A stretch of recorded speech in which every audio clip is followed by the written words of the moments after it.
Second.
It was a lot.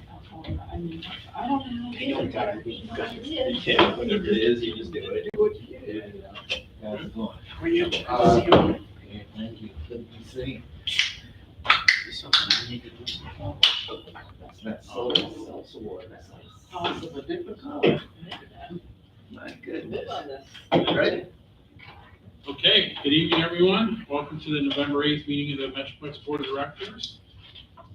First item on our agenda tonight is approval of the minutes of the October 11th meeting. Do I have a motion? Karen, seconded by Sharon. Any comments, corrections? Seeing none, we'll adopt the minutes. All those in favor say aye. Aye. And next up is our treasurer's report. So through October of this year, our total sales tax earned is $9,118,215. We have a cash and equivalents at the end of the reporting period of $5,846,337. We have undistributed project commitments of $8,134,075. We are $521,043 available on above budget year to date. We have a pre-development balance of $150,713. And we are in good fiscal. We did have a finance committee meeting, and we are moving along very well, and we will be talking, I believe, it's on the agenda for the approval of the last downtown parking. So, I have a motion to accept the treasurer's report. Brad, seconded by Sharon. Any further discussion? Seeing none, all those in favor say aye. Aye. Any opposed? Thank you. We have a number of items on our agenda tonight. The first one is in Glenville. Deals with building 404 at the Glenville Business and Technology Park. Ask David to give us a quick briefing on this. Yeah, building 404 is an original legacy Navy Depot building. It needed demolition. Sister neighboring building 405, you'll see the two pictures in the project plan, is in similar condition. Both these buildings are going to be demolished. Building 404 will be demolished and replaced with a 114,000 square foot warehouse on a 5.05 acre parcel. Our involvement, this is a great project for us. First, we have the Beljoso, go back on the tax rolls, the property, it was a $15 million federally funded environmental cleanup. This subdivides out a 5.05 acre parcel for Gillespie to build a new warehouse. The action today is just calling for a public hearing for our involvement. Motion is possible to you, we just with Glenville. Yes. Thank you. Seconded by Karen. Just a couple comments. We've had tremendous progress in the Glenville Park. One project after another. We have another one pending which we should be dealing with next month. These two buildings are way past their useful life. They're vacant. We sat down with the town. We together applied for a Restore New York grant with our grant writer. We won the grant, $1.6 million, toward the demolition cost, which is expensive to these two buildings. The two buildings will come down and be replaced by two new buildings, not just warehouse. It can be used for manufacturing, it can be used for anything, depends on market conditions. Big investment, private investment by Gillespie, adds to the tax rolls. We appreciate Belgioso's support because this is a building that they bought when they bought that 40-acre parcel at the Navy Depot. And this allowed, they agreed to sell this and have it come down and have the two new buildings be built. So great example of us working together with the town. I know the town is thrilled with this. They have their planning commission approvals. And To because I subdivision. remember we were at that to do the subdivision. And, you know, it's gonna be a great day in Glenville when these two buildings come down because they're just ugly. They take away from all the progress we made in the park. They're not safe, you know, it's just a time for them to go. So really excited to move this one forward. Any questions or comments? Good win in Glenville. All those in favor say aye. Aye. Any opposed? Thank you. Next we go to the city building at 1401 Union Street. Fairly visible building at the corner of Union Street and Brandywine Avenue. It's a former medical arts building. It's been vacant. Mr. Carmine Esposito and his business, Hudson Valley Food Brokers, has purchased the building. They're looking to make a significant investment in renovation of the building, improving the grounds, the landscaping, the parking. Our involvement would be a $95,000 grant to assist him. Hudson Valley Food Brokers has been in business for 27 years. They've had a smaller office in Colony. They represent 38 food manufacturers. They'll have a kind of test show kitchen there, their offices, and then they'll have another unit that they'll fit up, they'll prepare for lease. So there's 2 units in the building. No motion on this? Karen, second by Brad. You know, we had good luck with this other food broker, Affinity Group, go down to that former church right on Lower Union Street. We like these food brokers because they take customers out, they bring customers to town, they entertain customers, they have a test kitchen, they're very dynamic organizations. This is a long vacant medical arts building in that Union Street corner, right near the new Stewart's, which looks fantastic at the corner of Union and McClellan. We've always said that economic development is a momentum business. This builds on the momentum in that corridor. This building has been vacant for too long. We fill it up. The company's extremely enthusiastic. They have all their approvals from the planning commission. It was unanimously approved by the city planning commission. We're ready to move this forward and take down the for sale sign that's been there way too long and move this forward. Just one question. I know there was a physical therapist or someone in there, so they're taking over the whole building. Yeah, the whole building, yeah, it's empty. Goodness. Part of this is the change in medical arts, is, you know, that used to be known as Doctor's Row. I know the doctor, the practice, and Dr. Toby, who passed away, was a very prominent neurologist. A lot of these medical groups have gone to these big mega complexes in the suburbs. We had to fight that trend with the Ortho project downtown, which leads us to infill on some of these buildings along the Union Street Medical Doctor's Row, as we used to call it. And this is a good use of this building and gets it back into productive use. Any other questions? We'll also be including sales tax exemption, material supplies, and everything. Great. All those in favor say aye. Aye. Any opposed? Thank you. Next, we go to Dwaynesburg for a very exciting project. I know we talked to the communities and very supportive and excited about bringing the old Dwaynesburg YMCA, not so old building, it's a great building, bringing it back to active use as a community center, a fitness center. Ask Davis sometimes. Yeah, I spoke recently to Chris and Lauren Davis, who will be operating the gym, community center and fitness center, and was talking about my positive memories there as a swim coach back in the day. It's a great facility. It's been closed for some time now. In August, we approved a $150,000 grant. We're asking for your support for an additional $150,000. It's a tough time out there to get lending for this kind of project. MBT Bank has been very supportive. So our $300,000 commitment would match also a private donation, by Mr. Thomas Putnam, Chairman of Fenmore Asset Management, to bring in additional resources to get this property back up and on the tax rolls. County IDA will also be participating in the project. A motion on this, Todd, please. Need a second? Brad? I really want to thank Thomas Putnam. What a spectacular individual he is. He runs Fenmore Asset Management on a global scale. It's a worldwide, nationwide powerhouse, financial powerhouse. Very generous individual, very kind and caring about that rural part of Schenectady County, western Schenectady County, and Schoharie County, where he has his business. Wrote us a check for $300,000 under the Metroplex statute. We can accept the donations and apply them to projects. We're matching it with R3, which gets the bank in, and we get this building reopened, which is really a great building built in 2009 by BBL. It's been vacant. The county has set up an arrangement so they can do meals there for seniors. The school district can use it at a locked price so that it doesn't impact the school taxpayers. It's just going to be a great facility, and I know, Todd, you're very supportive of this, and it's a good opportunity for Metroplex to do a project in Dwaynesburg, for example. We don't frankly get enough opportunities to work out there, so this is a good opportunity for us to jump in and be supportive. We don't usually give opening dates because things move, but if you have the right resolutions in mind, they're looking to be ready for those New Year's resolutions about fitness. Right. That's why as soon as this meeting's over, we'll relay that to them because they want to be open for that New Year's fitness. That wasn't why last year's resolutions didn't get followed. It's good to know. Do you want to speak to this, Todd? No, it's funny, since I think this has become somewhat public that there was a chance that it was going to be a reopening. There has been a lot of conversation going on around the western end of the county. Optimism around it was widely utilized previously.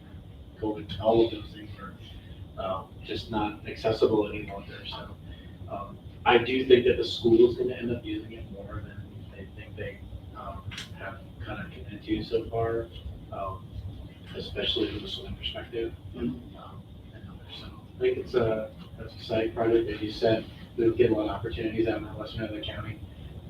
So it's nice to be able to show some value out there. And that, I would say that end of the county is very important to all the other stuff that we do, even here in the city, because a lot of us folks also spend time in the rest of the parts of the county, dining, staying, having family, friends come in, etc. So I think it's an important interconnected part of everything we do. Quality of life out there, and you made a good point when we talked about this on the phone, that those folks come in and support downtown, they work, they get entertained, they are big parts of our community, and this is an opportunity to bring back online this great asset. So happy to answer any other questions. Sharon? I'd say it's a really great project, and I know how much it means to have our little library in that neck of the woods. Yeah. And it's used constantly, and so I think everything, any asset we can give is really important for that area. Great. It puts the building on the tax rolls. We'll have a pilot in place, and we have good operators in place. So without any other questions, we'll call the question. All those in favor say aye. Aye. Any opposed? Thank you. Next, we'll go back to the city to a project that we are just recently completed on Barrett Street. Looks terrific.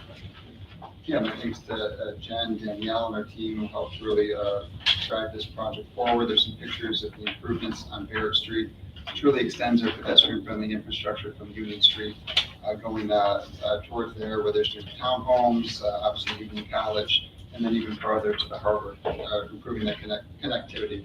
So as we got into the project with Carver Construction, we identified a few other repairs and improvements that wanted to have completed. The city right away is at Boss Alley and Gleason Alley. Alleys are sometimes forgotten in the paving program.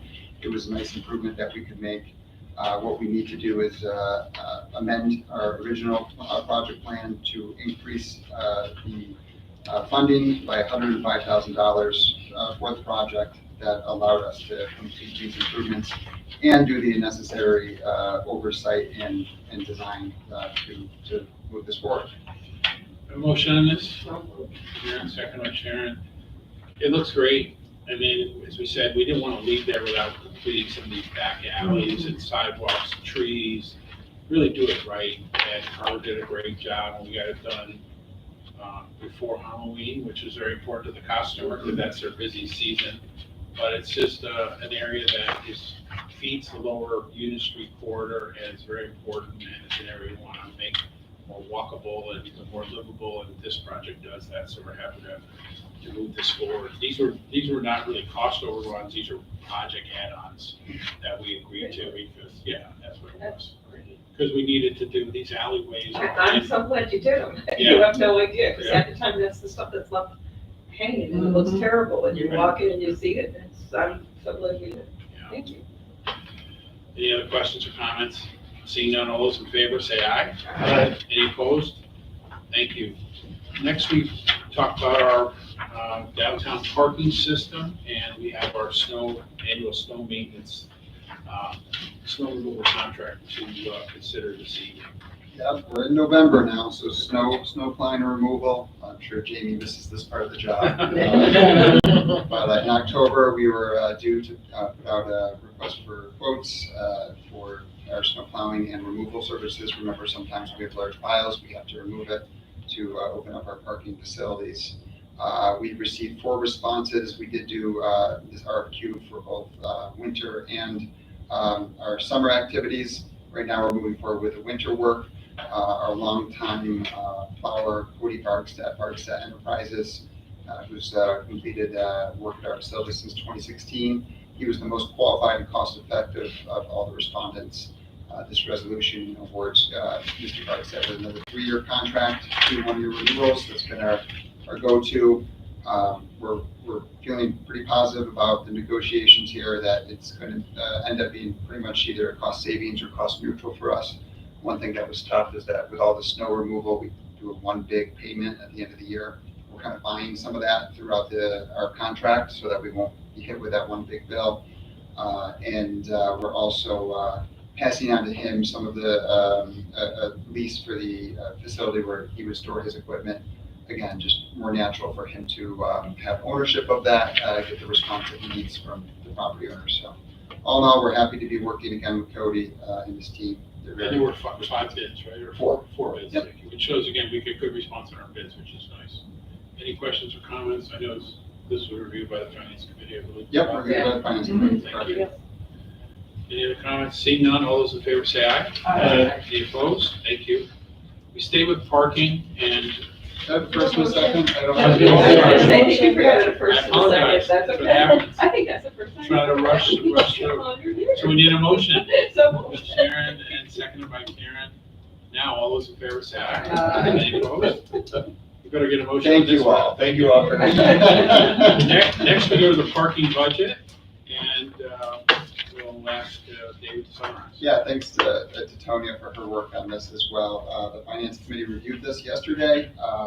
We're looking to move forward with as few highlights. We've had, obviously COVID was a challenging time for the parking operation, but this past year we've seen our parking passes increase, we've seen our revenue go up, and so we feel like we're in a pretty good place from a revenue perspective. From an expense perspective, the board has invested in a lot of technology over the years.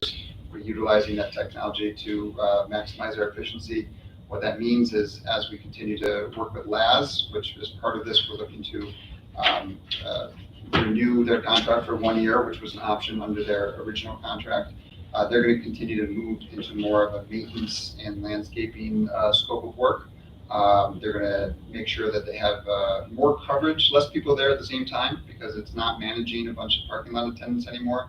The team that we do have will be there throughout the day, providing people the feeling of safety and just providing some maintenance overview for a longer period of time. So with that, we should save some money. We're working hard to find efficiencies where we can, and we appreciate your support.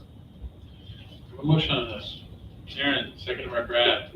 Any discussion? Yes. Thanks to the finance committee for. I want to thank Tonya, because she did a phenomenal job. Yes. Like, the whole team did a great job pulling this together, and the amount of savings that's been done here is phenomenal, so I appreciate it, really do. You have a great team, thank you. We're very blessed. Any other questions or comments? Seeing none, we have a motion and a second. All those in favor say aye. Aye. Any opposed? We stayed out of town and talked about the extremely effective and productive ambassador program and a new addition to that program that we're going to support hopefully this year in our state of summer. We're all familiar with Ambassadors now, founded in 2010, terrific program. Really, it's part of our cost savings, right? Because as they're out there with their eyes on our parking facilities, working with people who are visiting downtown, directing them, and also working with some of our people who have some challenges and need a little bit of support. They're doing it all for us. We're going to continue the program support at $42,000. The ambassadors are also looking to open a storefront in the Lean building, a very small piece of the former Tom McCann shoe store that will give them more of a presence for business owners to go to, for people who maybe need assistance can drop in. Visited the storefront today with Mike Sicoscio. They're very excited about it.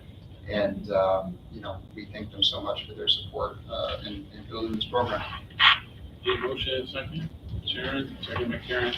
Want to thank Assemblyman Angelo Santa Barbara. It was really his idea to think about a storefront. The ambassadors do a great job. They're over at the City Mission Building behind Proctor's.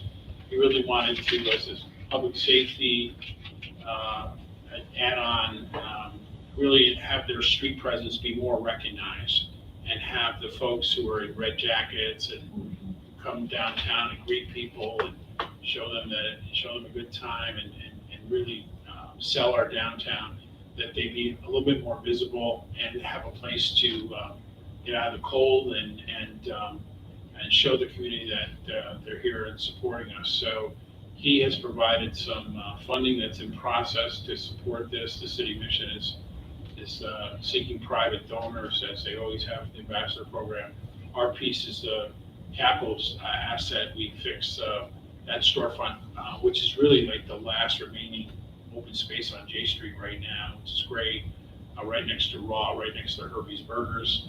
And we get a street presence and an office for the ambassadors, and as well as some of the county folks who are in this hub program, which really goes out and tries to work with individuals who are in need downtown and really give them a holistic approach to helping those people get back into productive lives. So the county has been really supportive of this, works with the city, the police department. It's a team effort, and this will be a hub office for them as well. I brag about this program all the time. It's such an asset to downtown, for sure. And with all the recent events, Proctor's, with the Bob Dylan concert, the Mrs. Doubtfire, a lot of different events, their visibility has been great. They'll even be better now once they have a spot, and it's a highly visible spot right there on Doc's favorite street, J Street. Any other questions on this? Again, we really thank Angelo Santa Barbara. It was really his initiative, it was his idea. It's a good one, and we're happy to do the physical improvements to the space, which are modest. All those in favor say aye. Aye. Any opposed? Thank you. Next, we turn to our $600 million waterfront project at Mohawk Harbor, which is adding another attraction, we hope. We're preparing the project so that it's shovel-ready and ready to move forward so that it can begin. We'd ask David to summarize both the seeker resolution and then call for public hearing. As many of you on the board know, who've been around for some time, we have a long history of completing the state environmental quality review process for the Elko, then now the Mohawk Harbor facility. This right here is the site map of the facility. There's a proposal to build a new 97,000 square foot ice hockey rink, mixed arena by an entity of the Gillespie Group that will serve as the home of Union College Division I hockey.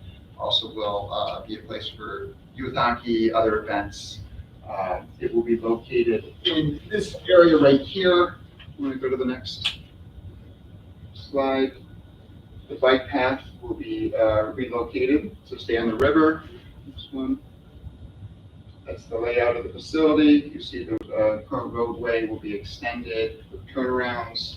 That's the bike path. And that's a rendering of what the facility will look like. Front doors over here continue to have a nice architectural effect. Just another image. So as part of the review, the project did go to the City Planning Commission to take a look at it. They asked for us to serve as lead agency based on our experience here. We also did receive an application from the entity of the Gillespie Group, which allowed us to take that action. We reached out to all of the involved agencies at the state level, all the local groups. They've all responded and provided us the authority to serve as the lead on the project. And we went forward and worked with our attorneys at Whiteman, Oscar, and Hanna to go through all of the different potential environmental impacts to do a thorough review of this type of facility. We've included those. I know that you have received a link there. I'll just go over the highlights here. So it's a 3.66 acre site.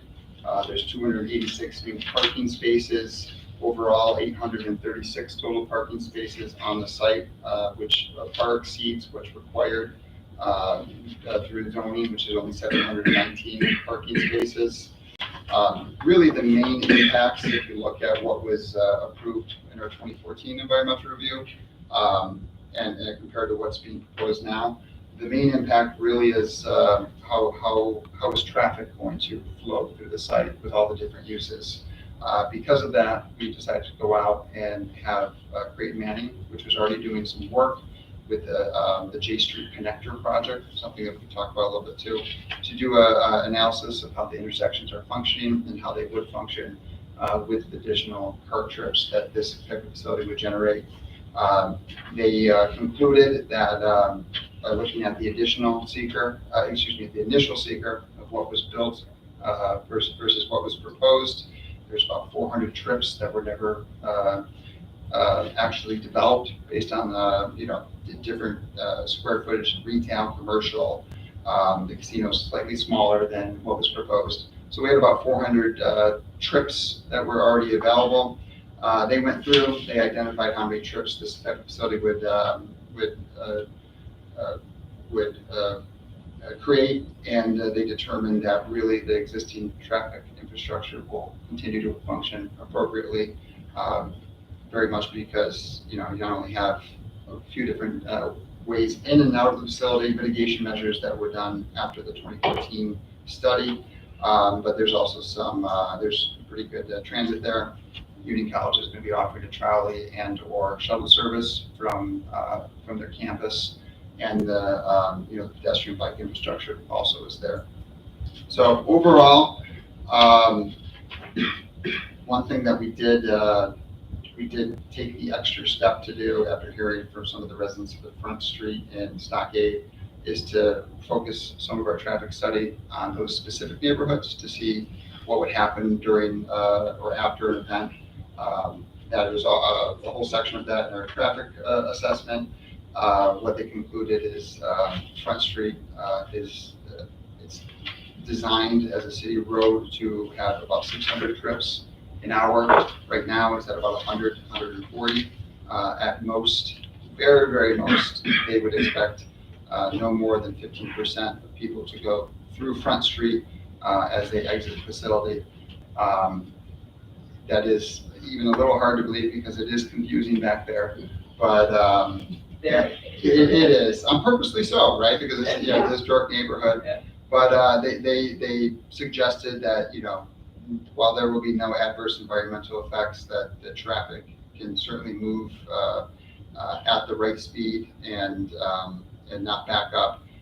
Maybe some wayfinding signing or something to help those neighborhoods would make sense. So we identified that in our review.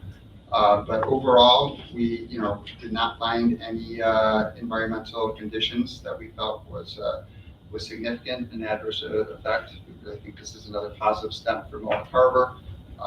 We think it's a great, great for moving this type of facility, which is just a few blocks down on Union's campus, putting it in a place where they have other entertainment destinations, shared parking facilities, transit, and all those things that you really want to see. So are there any questions about the review that we did? Good job. Yeah, Well, I would just like to say it's well put together. It reminds me a lot of my son's days when they put these together, but it's really very informational. Very good. Whoever did it. yeah, but Teresa Baker was very helpful, who had worked on our original Elko and Mohawk Harbor secret reviews.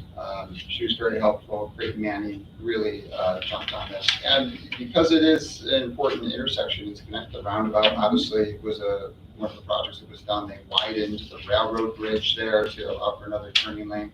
A lot of mitigation was already completed. So this is the natural fit for a facility like this.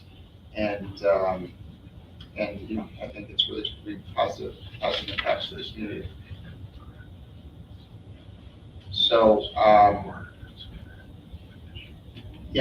Brad did bring it, we had a resolution, we referenced it as a planning board rather than planning commission. We did make that correction in the final, so it has been changed. The resolution though, it does talk about our past work on the site, and it is recommending that it's a negative declaration and that there's no environmental impact at the site. Okay, so we have a motion, we need a motion and a second. Sharon, Karen, second. Any further discussion on the seeker resolution? If not, all those in favor say aye. Aye. Thank you. Next, to call for a public hearing. Need a motion on that? Karen, second. Bob, any discussion? All those in favor say aye. Aye. Any opposed? Thank you. Next is the public comment portion of the meeting. I don't see anyone from the public here, so we'll close public comment. Board comment on any topics? Just want to thank, go ahead, Doc. I'm just kind of curious, has there been any update or any more discussion about what's going to happen with the ShopRite site once they vacate? Or we have any success in terms of identifying some other potential districts? It's a very good question. We were very helpful in landing ShopRite back there in 2011. Worked with former supervisor Joe Landry, former town planner Kathy Matern. That was by far the most successful of the 5 ShopRites in the area. They had the most employees, which is very interesting. When they filed their warrant notice to the state, they had, even though it's the smallest store footprint-wise, it's only about 55,000 square feet, they had 137 employees, which was far exceeded the other ShopRites in the area because it was most successful by far. The company was dragged down, in fact, by the other locations, not by Niskayuna. That's what we've been told repeatedly. And when they filed their notice to the state, which they're required to do, they indicated that the business would be sold, that these locations would be sold. There are various categories in these warrant notices. Business conditions are bad, plant closing is one, sales are not good. They didn't check any of those boxes. They checked the box of we're selling these 5 locations. So we're waiting to see, and we're in touch with the broker and the owner of the plaza, what that plan is and where they're going with the sale of these locations. That's where we are. We're in close touch with the supervisor of Niskayuna and her planning staff. But the expectation is that the various locations, especially the Niskayuna location, which was the lead location, the first location, the most successful location, that it be sold to another operator. The lease would be transferred. Another positive development is that their lease is through 2031, so they'll be paying taxes and upkeep on the property all the way through 2031. It's one of the we did not offer any incentives to that project, so there are no incentives in question. We're hopeful that we'll get some indication on the sale of the property, on the transfer of the lease. If not, we've gotten some inquiries already on the space, and we'll pursue those rigorously. I mean, we don't want, the plaza has really filled out well around ShopRite. You know, when we started our efforts up there, the plaza was empty but for Starbucks, which has always done very well. The bank. Yeah, and now, you know, we helped to take down the Friendlies up there, which was vacant, kind of open up the plaza. So it's something that's high priority for us on our radar screen. We're very pleased that Price Right, which also reports up to Wakefern, the parent company of ShopRite, kept their store open on Crosstown Commons. And just renewed their lease actually for another 10 years. So that's a positive sign in the world. So but thank you for raising that. And again, the town has been very concerned, and we're working closely with the supervisor. Any other questions or comments? I just want to thank you, the team again. You know, I sent out the email. Jennifer helped coordinate this painting. You know, and I hope you'll get a chance to look at that, the before and after pictures of some of the places downtown that Jennifer's been able to impact with our painter that's been under contract to Metroplex to just really fix up, spruce up downtown. Really makes a big difference, and I really appreciate the good work that Jennifer has done for us in that area. It's really exciting. It also, take a note tonight as you leave, all the buildings downtown are lit up green in honor of our veterans. It's Veterans Day this Friday. And again, that's the good work of Jennifer and our team, your support for the lighting upgrades downtown. Jennifer does a great job supporting those and coordinating those. We get a lot of requests now. It was something that we're getting requests almost every week from some organization. Can we light it up pink? Can we light it up? It's almost like overwhelming, like too much. But it's a good problem to have, especially this week to honor our veterans. It's very exciting. Our next meeting, we do plan to have a meeting in December, the 13th. So please mark your calendar. And if there's not any other business before us, I'll take a motion to adjourn. Sharon, seconded by Brad. All those in favor say aye. Aye. Thank you. Appreciate everyone tuning in.